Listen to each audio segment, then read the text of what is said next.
روحیں کیا آپس میں ملتی بھی ہیں؟ جیسے دادی پہلے چلی گئی تھی، اب دادا کا انتقال ہوا تو گھر والے کہہ رہے ہیں کہ بھائی وہ دادی سے بھی ملاقات ہو جائے گی، تو کیا یہ پہلے انتقال کرنے والوں جن کا انتقال ہو چکا تھا بعد میں آپس میں روحوں کی ملاقاتیں ہوتی ہیں، ایسا کچھ ہے؟ روحیں اپنی قبر پر آنے والوں کو پہچانتی ہیں، یعنی اجسام جی ان کو پہچانتے ہیں اور ان کی باتوں کو سنتے ہیں.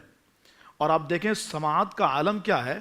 فرمایا کہ اگر پہچانتے ہیں دنیا میں بھی تو مرنے کے بعد بھی پہچانتے ہیں، اور اگر پہچانتے نہیں ہیں تو سلام سنتے ہیں، جواب دیتے ہیں.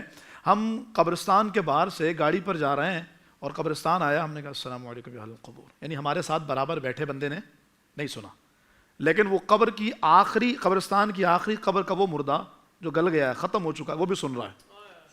یعنی ایک گناہگار فاسق و فاجر گل سڑ جانے، یعنی میں بہت یوں کہہ لیں کہ ادب کے ساتھ اگر کہوں کہ ختم ہو جانے والے کی کیفیت اور سماعت کا عالم یہ ہے، تو پھر ہم یہ اگر رسول اللہ صلی اللہ تعالیٰ علیہ وسلم کے بارے میں یہ عقیدہ رکھیں کہ پیارے آقا علیہ السلام اپنے غلاموں کی آواز کو سنتے ہیں، اور آقا دو عالم علیہ السلام کو ہم جہاں سے پکاریں وہاں وہ سنیں، مصطفیٰ کی سماعت پہ لاکھوں سلام. میرے امام نے کہا دور و نزدیک کے سننے والے وہ کان لالے کرامت پہ لاکھوں سلام. پھر ایک اور شبے کا ازالہ ہو گیا، اور وہ یہ کہ جی یا کے ساتھ تو صرف رب کو پکار سکتے ہیں، غیر اللہ کے ساتھ یا نہیں لگاتے.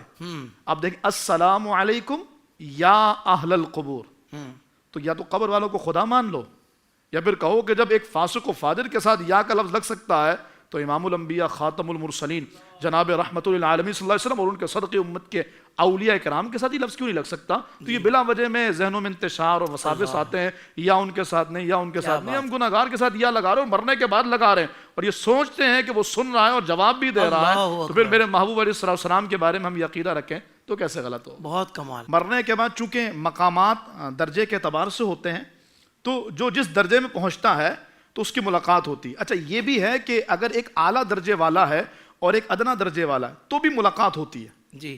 اچھا پھر اس کے بعد خوبصورت چیز یہ ہے کہ جیسے دنیا میں ہم کسی سے ملیں، یار وہ فلاں بھائی کا کیا ہوا یار، وہ کیسے ہیں، تو اسی طرح مرنے کے بعد بھی ہوتا ہے. اچھا. اور ایک روح جب پہنچتی ہے تو وہ ساری روحیں وہاں موجود ہوتی ہیں، تو گفتگو شنید ہوتی ہے. پوچھا جاتا ہے یار وہ بندہ اس کا بتاؤ، وہ جو فلاں بھائی تھا اس کا کیا ہوا؟ تو جواب میں یہ بندہ کہتا ہے وہ یہاں نہیں آیا. کہتے نہیں وہ یہاں تو نہیں آیا. اوہو، اس کا مطلب یہ ہے کہ وہ تو پھر کافروں کی صحبت میں رہا، معاذ اللہ اس کا خاتمہ برا ہوا ہے، کیونکہ وہ تو جا چکا ہے. اگر وہ یہاں نہیں آیا تو پھر وہ اس جگہ پر ہوگا، جیسے جبل برہوت پر یا ان جگہوں پر جو سجین کا مقام ہے جہاں پر کافروں اور بدکاروں کی روحیں ہوتی ہیں. تو یقیناً یہ ملاقاتیں بھی ہوتی ہیں، پہچانتے بھی ہیں، اور آگے پیچھے رہ جانے والوں کے بارے میں سوالات بھی کرتے ہیں، اور جو نہیں پہنچ پاتا اس کے بارے میں افسوس بھی کرتے ہیں کہ اس کے اعمال اس کو لے ڈوبے. اللہ اکبر کبیرہ. سوشل میڈیا پر اسلام کی صحیح تعلیمات جاننے کے لیے ابھی حافظ سائر قادری کا نیا YouTube channel Islamic digital studio subscribe کر لیں، اور ہاں نوٹیفیکیشن بیل آئیکن کو بھی پریس کر لیں تاکہ ہماری نئی ویڈیوز آپ تک بر وقت پہنچ سکیں.